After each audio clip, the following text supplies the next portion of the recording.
Que tal começarmos o episódio de hoje com um exercício? Pense com a gente, quantas pessoas com síndrome de Down você conhece? Onde que elas estão? Na sua família, no trabalho, na academia? E quantas estão na sua universidade? Segundo dados do Movimento Down, até 2019, apenas 94 pessoas com a síndrome haviam ingressado no ensino superior em todo o Brasil, sem detalhes sobre a sua permanência ou finalização do curso. Esse número parece ainda menor quando consideramos que existem cerca de 270 mil pessoas com a síndrome no Brasil, segundo o censo IBGE. Tudo isso nos leva a uma pergunta: como podemos construir uma educação de mais possibilidades para essas pessoas? Uma dificuldade para pensarmos caminhos para a educação mais plural está justamente na ausência de dados e pesquisas sobre o assunto. E pensando nisso, em 2023, o Ministério da Ciência, Tecnologia e Inovação, o MCTI, em parceria com o Conselho Nacional de Desenvolvimento Científico e Tecnológico, CNPq, lançou um edital de financiamento para a criação de uma rede de pesquisa, desenvolvimento e inovação em síndrome de Down, que se dedicasse a construir uma base de dados mais rica sobre as questões da síndrome no país. Para imaginar o que poderia ser estudado nessa rede, o portal Lunetas, que trabalha o jornalismo com foco na infância, ouviu de algumas famílias o que elas sentiam que era indispensável. A educação básica, inclusiva e sem capacitismo, foi o elemento mais citado como necessário para que as crianças com Down cresçam com autonomia e perspectivas de sonhar alto. Para entender um pouco mais do que é a síndrome de Down e em que pé estamos nos estudos sobre o assunto, neste episódio conversaremos com a Paula Cristina Batista, doutora em Genética e Bioquímica e professora do Instituto de Biotecnologia da UFO. Também participa da nossa conversa a Janine Cecília Gonçalves Peixoto, professora especializada na área de Educação Especial na ESEBA, a Escola de Educação Básica da UFO. O intuito é entender o que tem sido feito pela escola para combater o capacitismo e oferecer educação a todas as crianças. Eu sou Túlio Daniel, jornalista da Divisão de Divulgação Científica da UFO. E eu sou Isadora Pinheiro, estagiária de jornalismo na Diretoria de Sustentabilidade. E antes de começarmos a pensar caminhos e possibilidades rumo à educação inclusiva, não se esqueça de seguir nosso podcast na sua plataforma de áudio favorita. E manda sua sugestão de tema, elogio, crítica e o que mais sentir vontade no nosso WhatsApp. O número é 34 99948 4655. Fico esperando.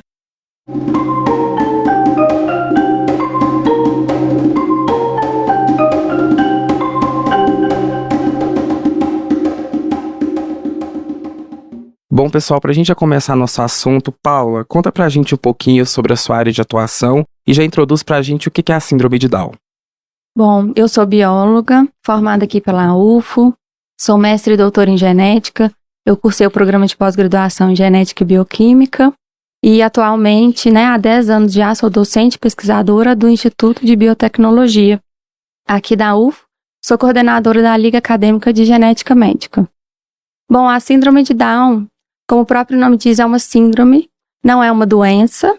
Doença é a ausência de saúde, então é algo que necessariamente traz algum prejuízo para o organismo e tem uma causa bem definida, como por exemplo, sarampo, meningite, pneumonia, gripe. E as síndromes, elas são um conjunto de sintomas e sinais que são comuns às pessoas que as possuem. No caso da síndrome de Down, todas as pessoas têm um cromossomo a mais em suas células.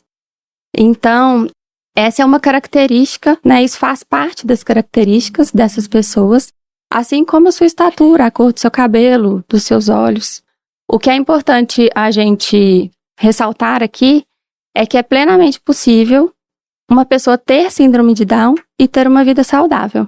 Para a gente entender um pouco melhor, cada um de nós tem dentro das suas células o seu material genético, o famoso DNA, que está ali e que eu gosto de comparar ao nosso manual de instrução. Então, ali tem os comandos para produzir todos os componentes celulares, bem como as suas funções. Esse material genético, ele vem empacotadinho, ele vem organizado em pacotinhos, vou chamar assim, que a gente dá o nome de cromossomo. Então, nós da espécie humana, nós temos 46 cromossomos em cada célula. E as pessoas com síndrome de Down têm 47 cromossomos. Isso acontece devido a erros que acontecem de maneira aleatória, ao acaso, durante a formação dos gametas, dos progenitores, né, dos pais, ou ainda durante a divisão celular, ali na formação do embrião, que vão levar a esse cromossomo extra. Então, esses cromossomos, eles vêm organizados aos pares. 23 nós herdamos da nossa mãe, 23 nós herdamos do nosso pai. Essas pessoas, esse cromossomo a mais, ele é encontrado no 21º par, no cromossomo 21. Então, ao invés deles terem um par de cromossomos 21, eles têm um trio. E por isso essa síndrome também é conhecida como trissomia do cromossomo 21. Paula, e por ser, como você disse, uma síndrome com caráter genético, ela pode ser identificada muito cedo. Acredito que seja uma das síndromes que pode ser identificada mais cedo. Como que é o processo de diagnóstico da síndrome de Down? Sim, a síndrome de Down é uma das síndromes mais comuns, né, no Brasil e em todo o mundo. Ela comete 1 a cada 600, 700 nascidos, aproximadamente. E com relação ao diagnóstico, existem os exames de triagem, né, como, por exemplo, o ultrassom morfológico, o exame de translucência nucal, que são feitos no primeiro trimestre de gestação, que vão indicar para uma chance maior de anomalias cromossômicas, incluindo a síndrome de Down. E aí, em alguns casos específicos, mas aí nesse caso são exames mais invasivos, é possível fazer a biópsia do vilo corial, que é um pedacinho da placenta, ou a amniocentese, que é a retirada de parte do líquido amniótico para pesquisa, para investigação dessas células fetais, para a presença ou ausência desse cromossomo extra. Após o nascimento, é possível fazer o diagnóstico clinicamente, porque existem características físicas que estão já bem associadas à síndrome de Down, mas é importante investigar, também fazer a análise citogenética, né, a investigação dessas células, que é o exame do cariótipo, também, né, para a investigação dessa presença desse cromossomo extra, para que seja determinada a origem dessa trissomia. E aí a gente tem 3 possibilidades, que é a trissomia completa, ou a trissomia simples, que seria a presença desses 47 cromossomos em todas as células. A gente tem os casos de translocação, que é quando a maior parte desse cromossomo 21, ela vem colada em outro cromossomo. E aí, nesse caso, é importante a investigação, porque é possível que um dos pais seja portador dessa translocação, e aí existe uma grande chance desse casal ter outros filhos com síndrome de Down. E existe também os casos, esses os mais raros, que representam cerca de 2% dos casos de síndrome de Down, que é um outro tipo de anomalia genética que se chama mosaicismo. Aí, nesse caso, as pessoas têm parte das células com 46 e parte das células com 47 cromossomos. E depois que a gente tem esse diagnóstico, o que deve ser feito, assim, né? E qual que é o papel da família também e da sociedade nesse contexto? Olha, eu acho que é importante a gente começar falando do profissional que vai levar essa notícia para as famílias, que seja um profissional preparado para apresentar essa condição como ela é. Cada pessoa, cada família vai receber essa notícia de alguma forma, né? De formas diferentes. Nem todos estarão preparados, é uma notícia delicada. É importante que a gente entenda que a gente vive numa sociedade que lida de uma forma bastante equivocada com relação às questões das pessoas com deficiência. Então, cada pessoa vai ter um tempo aí para receber e para lidar com essa notícia. Então, a partir daí, o conhecimento é super importante, né? Por parte dos pais. O acolhimento, a questão do cuidado parental, da amamentação, da alimentação como um todo, dos estímulos que essa criança poderá receber bem precocemente, isso vai ser primordial para o bom desenvolvimento dessa criança. Mas se a gente parar para pensar, isso é importante para qualquer bebê, né? Independente se ele tem ou não síndrome de Down. Nesses casos, é preciso que a família esteja mais atenta, porque existem algumas questões de saúde, aí sim, doenças que são mais prevalentes nessa população, em comparação às pessoas que não têm a síndrome de Down. Então, nesses casos, uma intervenção medicamentosa ou uma terapia de suporte mais específica, por exemplo, uma fisioterapia, né, um trabalho de uma psicóloga, uma terapeuta ocupacional, aí talvez seja necessário. Com relação à parte genética, hoje a gente tem mais conhecimento a respeito de um conceito que é a epigenética, que é a capacidade, a possibilidade da alteração das funções dos genes, muito em decorrência da atividade do ambiente externo. Então, são fatores externos influenciando no funcionamento dos genes. Por exemplo, se existe uma condição genética que está ali determinada, como, por exemplo, uma tendência maior à obesidade, ao sobrepeso nessas pessoas. E a gente tem um ambiente que é favorável, que vem contrabalancear essa questão genética, por exemplo, é uma criança ou um adulto, enfim, que se alimenta bem, que tem uma rotina de sono ok, tem uma rotina de atividade física. Então, talvez isso não seja uma questão importante. Mas, por outro lado, se é uma pessoa que tem a mesma condição genética e ela tem uma vida sedentária, se alimenta, né, de maneira errada, uma alimentação rica em açúcar, gordura, aí isso talvez pode ser uma questão de saúde importante ali. Então, a gente não pode ignorar a questão do ambiente em que essa pessoa está inserida. E aí que entra a sociedade também. A sociedade entra num papel muito importante de empatia, de inclusão dessas pessoas em todos os espaços, né? Assim, escolas, universidades, empresas. Então, são pessoas plenamente capazes de se relacionarem, de cumprirem suas obrigações enquanto funcionários ou cidadãos, cidadãs, e de ocuparem todos os espaços como outra pessoa qualquer. Então, é preciso a gente estar atento aí, e uma sociedade inclusiva, isso é bom não só para as pessoas que têm a síndrome ou para os seus familiares, isso é bom para a sociedade como um todo. E existem outros tipos de síndrome de Down ou só existe um? Quais são as principais características nessa questão? Bom, com relação às características que são comuns, então, síndromes, como eu disse, um conjunto de sinais e sintomas, então, é que são comuns às pessoas que as possuem. Então, com relação às características fenotípicas, acho que eu posso dividir em 3 partes principais. Tem as características físicas, né?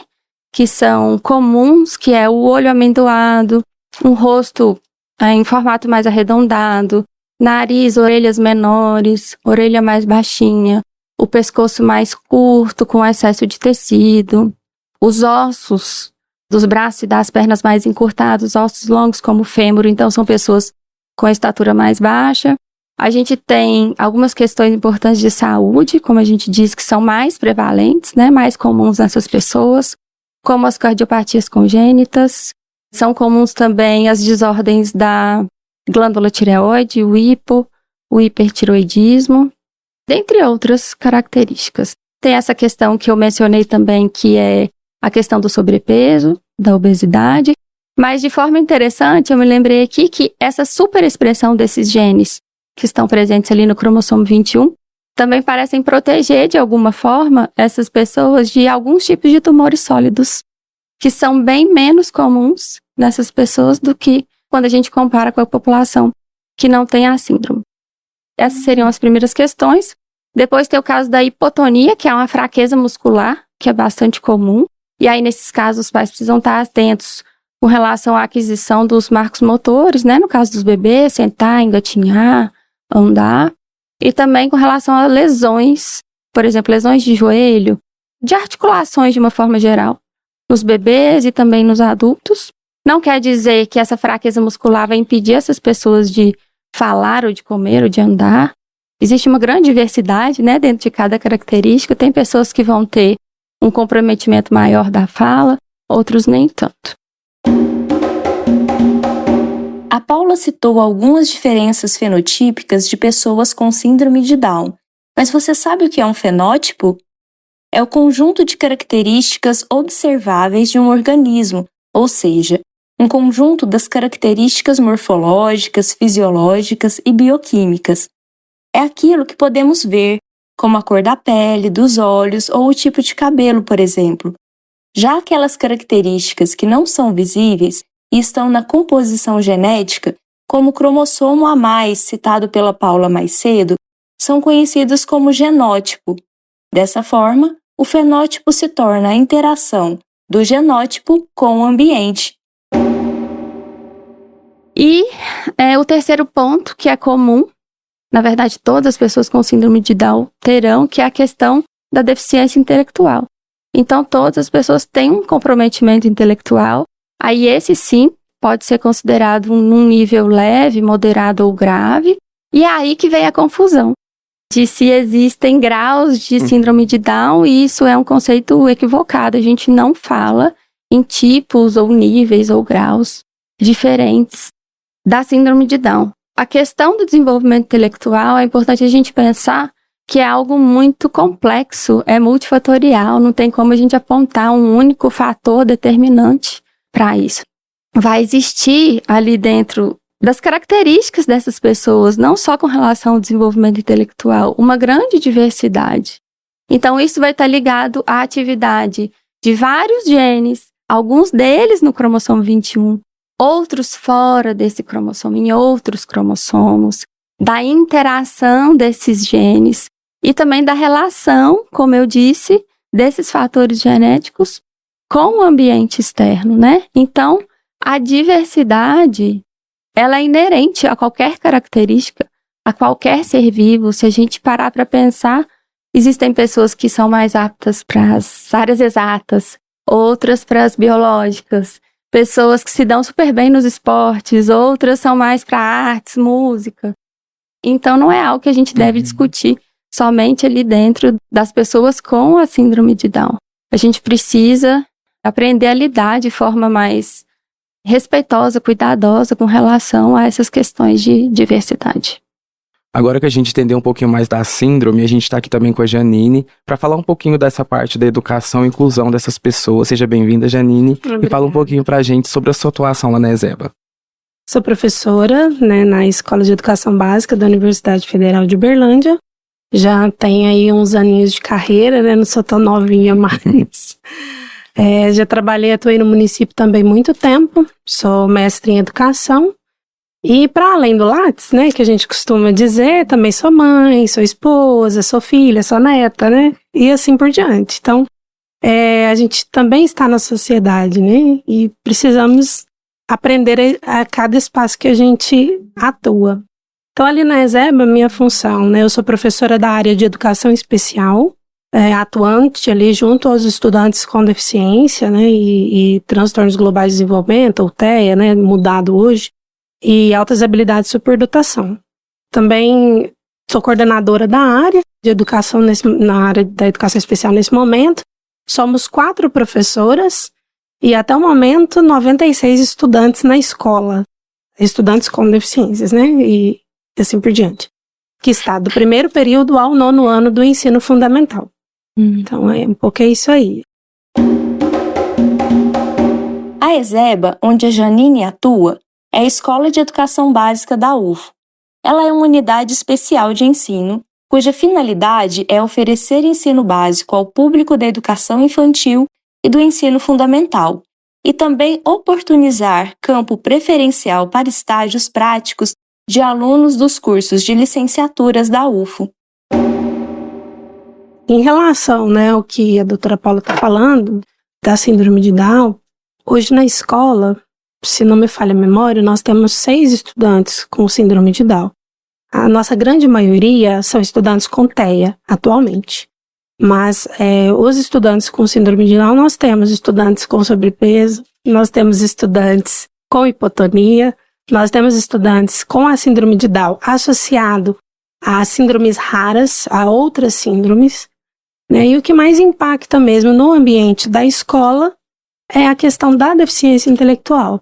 E aí é onde gera essa confusão, que a doutora já falou em níveis de síndrome, mas não é a síndrome que tem níveis, é ali o fato da deficiência intelectual, de ser leve, moderada ou severa.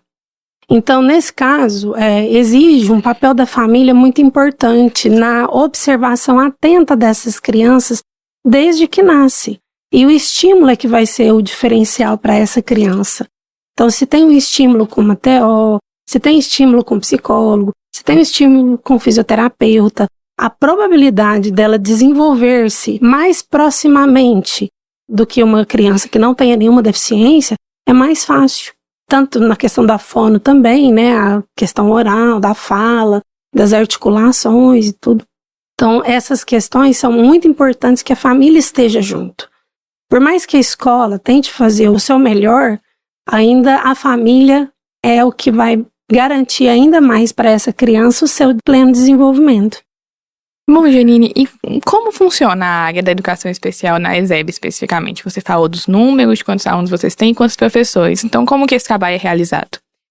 A educação especial, enquanto modalidade de ensino, né, dentro da educação, ela é transversal, então ela vai da educação infantil ao ensino superior. Deveríamos ter mais professores da educação especial para garantir, né, essa acessibilidade aí, e que são várias, tanto atitudinal quanto curricular, quanto arquitetônica e assim por diante.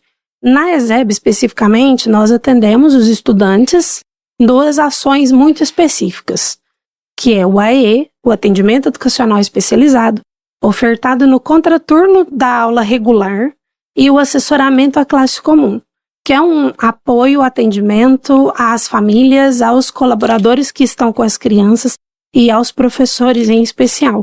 Para quê? Para fazer ajustes metodológicos, flexibilização curricular, diversidade acadêmica ali, né, nos trabalhos da escola com essas crianças. Então, essas são as 2 grandes ações. Fora elas, existem outras, né, inúmeras que também propiciam a inclusão escolar, né? Mas nós entendemos que a inclusão não é só papel da educação especial, é papel de todos. Então, a escola é inclusiva no sentido de que todos estão atentos a essa perspectiva inclusiva. E a área de educação especial está ali como modalidade para apoiar esses professores, apoiar a direção, apoiar os outros serviços que a escola oferece. A escola atende as crianças entram na escola, né?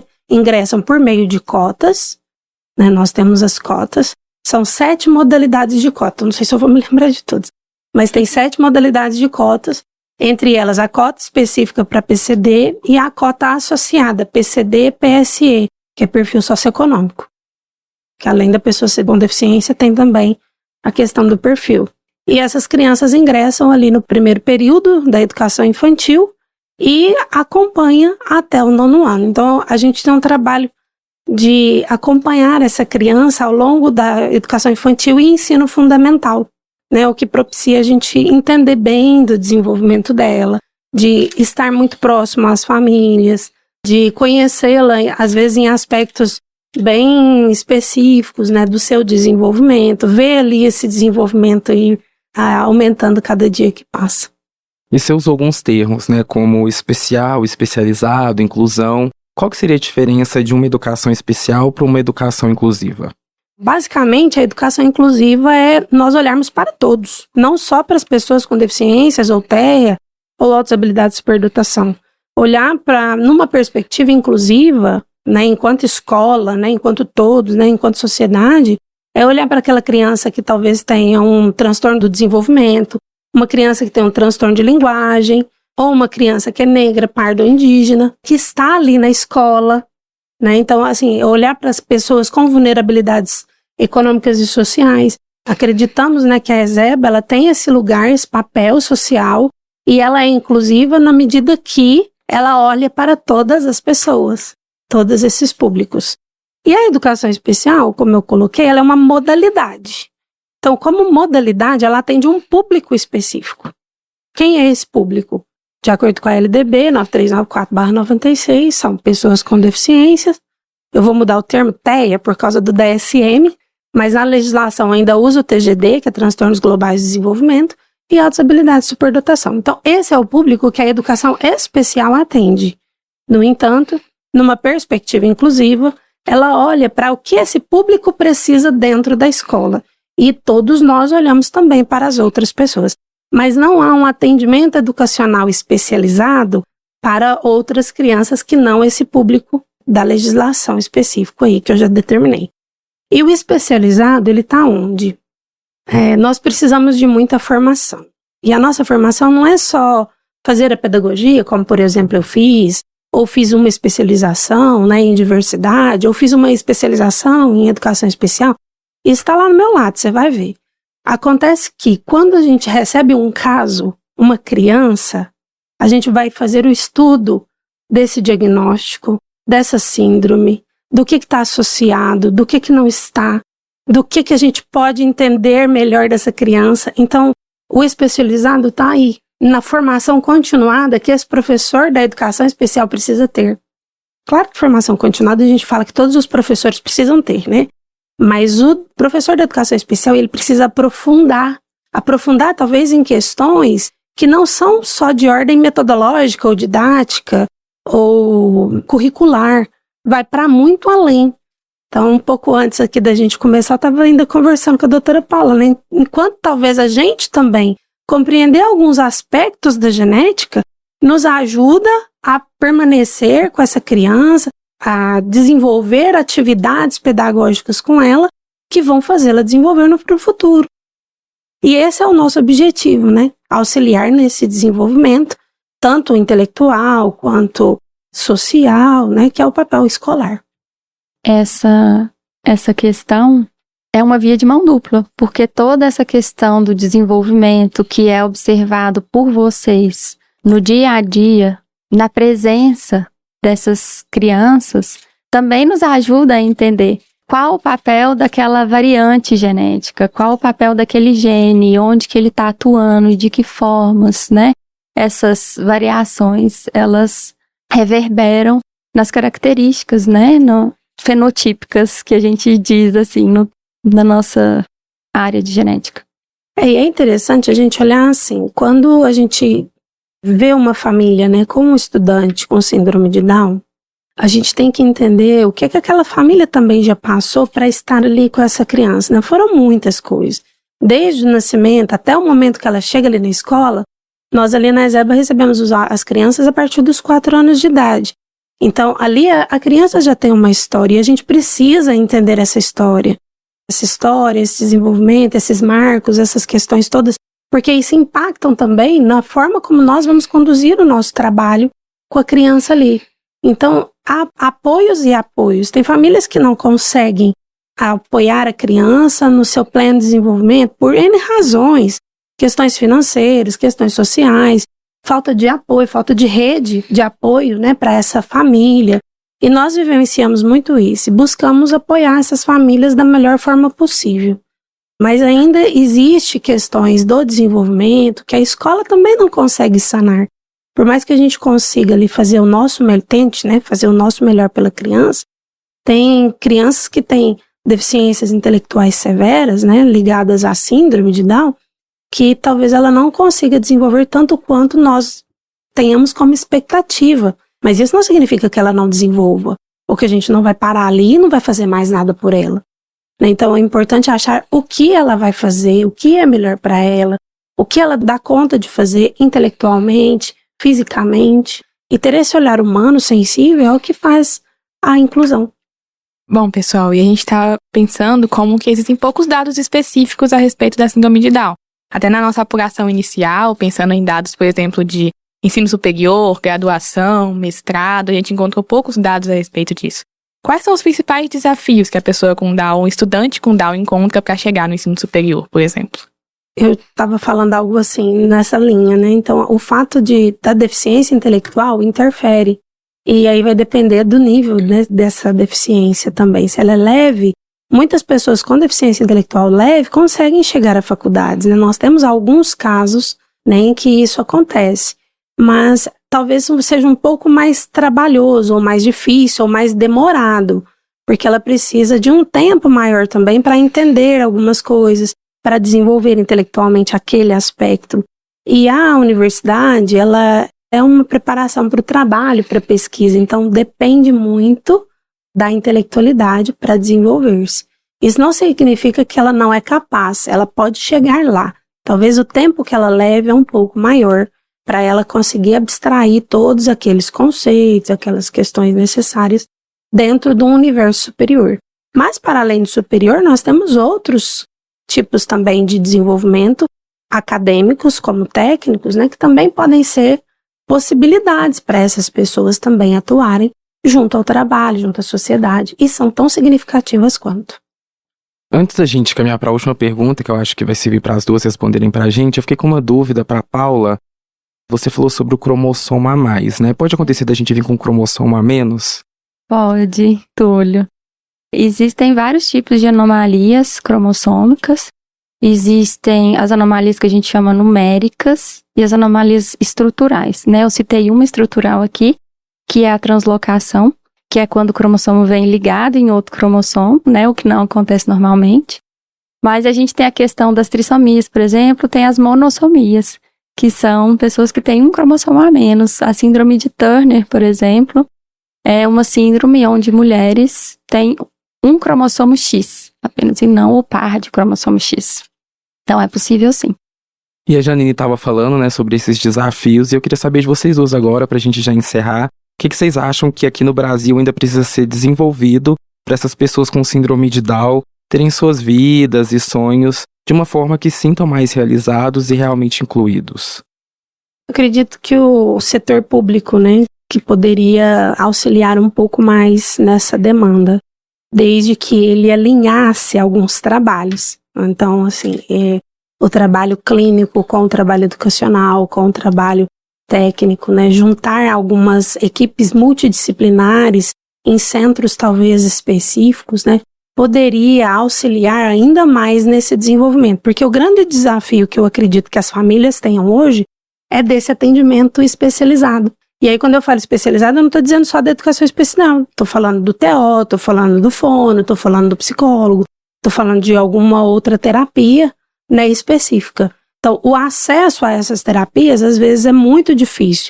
Sei que não é o assunto, mas, assim, em relação ao TEA, só como exemplo, algumas crianças precisam de uma terapia específica, que é a análise do comportamento aplicada. Dificílimo encontrar e caro. Então, como talvez o setor público pudesse viabilizar, né, ações para desenvolver tanto crianças com síndrome de Down quanto com as demais deficiências, né? Mas em centros especializados, com profissionais também que se comprometam a estudar, a entender o caso de cada um, que não é fazer a mesma coisa. Um atendimento educacional especializado exige um planejamento muito específico para aquela pessoa na sua singularidade. Então, enquanto a gente não olhar para essa pessoa enquanto, né, ser singular, a gente talvez não consiga incluí-lo da forma como a gente deseja. E talvez, né, os nossos agentes públicos possam nos auxiliar com isso e a sociedade, né, na cobrança desse movimento. Bom, nesse contexto, né, como a professora disse, precisa existir políticas públicas reais que não estejam só ali no papel, direcionada para essas pessoas com qualquer tipo de deficiência, não só deficiência intelectual. Como ela também citou, é um dever de todos. A gente não pode também jogar só na mão da questão política, né? É um dever de todos. Eu acho que isso aqui que a gente está fazendo aqui hoje, que é levar conhecimento para as pessoas, para a população, é algo muito importante, é algo que eu tento fazer dentro da minha área, com o pessoal, com os meus alunos da Liga, que é sair da universidade, falar de ciência, falar de genética, falar de síndrome, para as pessoas, tentar trazer isso para uma linguagem mais acessível, porque a partir do momento que você se apropria do conhecimento, que você entende melhor aquilo ali, você também está preparado para lutar ao lado dessas pessoas, para estar ali de mãos dadas e garantir todos os seus direitos, né, sua convivência, enfim, uma sociedade, garantir que seja uma sociedade mais inclusiva, igualitária.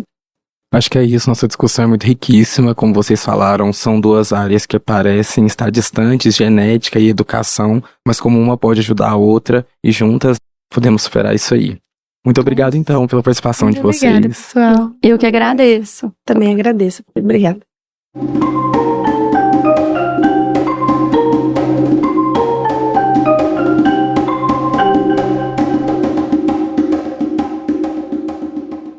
Bom, pessoal, esse é o momento em que você que segue o Ciência ao Pé do Ouvido nos avalia.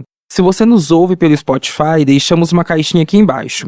Conta nela pra gente o que acharam do episódio e se já haviam parado para pensar as questões da síndrome de Down. A gente lê tudo. E segue a gente nas redes sociais para acessar os outros conteúdos que preparamos para você. Estamos no X, antigo Twitter, @aopédoouvidopod e, claro, nas redes sociais oficiais da UFO. As arrobas você encontra aqui na descrição. Gostou desse episódio? Quer perguntar algo, mandar um recado ou indicação pra gente? É só mandar um áudio para o nosso WhatsApp. Nosso número é 349-9948-4655. Repetindo, 349-9948-4655. Muito obrigada por nos ouvir até aqui. Até semana que vem. Tchau, tchau. O Ciência ao Pé do Ouvido é o podcast da Divisão de Divulgação Científica da DIRCO, a Diretoria de Comunicação Social da Universidade Federal de Uberlândia. A supervisão do roteiro e inserções são por conta da jornalista Dielen Borges, que também é editora de conteúdo do podcast. A apresentação, produção e entrevista desse episódio foram feitas por mim, Isadora Pinheiro, estagiária de jornalismo na Diretoria de Sustentabilidade da UFO, e pelo Túlio Daniel, jornalista na Divisão de Divulgação Científica. A comunicação imagética foi feita pela Larissa Franco, estagiária de design. A divulgação nas mídias sociais está comigo, Túlio, que sou editor de ciência das redes sociais da UF e editor de produção do podcast. A principal transição sonora é a composição do percussionista Eduardo Fraga Túlio, que é pesquisador e professor de música aqui na UFO. A captação de áudio foi feita por Euler Reis. Edição, montagem e finalização são do Márcio Gama. A direção de comunicação social da UFO é da jornalista e pesquisadora Renata Neiva. O Ciência ao Pé do Ouvido tem apoio da Fundação de Amparo à Pesquisa do Estado de Minas Gerais, a FAPEMIG. Voltamos na próxima terça-feira. Até mais.